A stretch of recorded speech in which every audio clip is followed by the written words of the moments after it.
সবাইকে welcome Priyanka's ডায়েরিতে। তো চলো আজকে শেয়ার করব সকাল থেকে আমি বছরের প্রথম দিনে কি খাওয়া দাওয়া করেছি। তো দেখতেই পেলে লাল লাল করে আলুর দম তৈরি হচ্ছে, আর এখানে হচ্ছে কড়াইশুঁটির কচুরি। শীতকালে যেটা না খেলে নয়, তাই বছরের শুরুতেই কিন্তু শুরু করে দিয়েছি। ছেলে তো মোটামুটি কড়াইশুঁটির কচুরির জন্যে অনেক দিন থেকেই আবদার করছে, তাই ওর জন্যে স্পেশালি বানালাম। আর আমি কি খেয়েছি চলো সেটা শেয়ার করছি এবার। সেটা হচ্ছে এরকম কড়াইশুঁটি পুর দিয়ে রুটি, যেটা আমি মাঝে মাঝেই খেয়ে থাকি। লুচি পরোটা না খেয়ে সেই পুর দিয়েই রুটি করে খাই। তোমরাও কিন্তু এরকম খেতে পারো যারা ডায়েট করছো। আর তারপরে রয়েছে দুপুরবেলায় সেদ্ধ খাবার, একদমই মানে অবাক করা 1 জানুয়ারির মেনু এটা। ডাল সেদ্ধ, কুমড়ো সেদ্ধ, গাজর সেদ্ধ সব কিছু মেখে নিলাম, কারণ একটা সারপ্রাইজ আছে। রাত্রিবেলায় আছে কিছু স্পেশাল ডিনার। তো আমরা সবাই মিলে ডিনারে গিয়েছিলাম।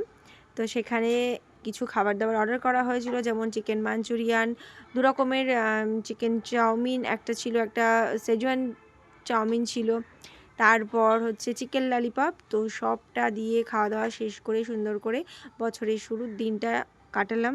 তোমরা কি কি খাওয়া দাওয়া করেছো শুরুর দিনে অবশ্যই আমাকে কমেন্ট করে জানিও। আর ভিডিওটা ভালো লাগলে চ্যানেলটা সাবস্ক্রাইব করতে ভুলো না। দেখা হচ্ছে আবার নতুন ভিডিওতে। টাটা।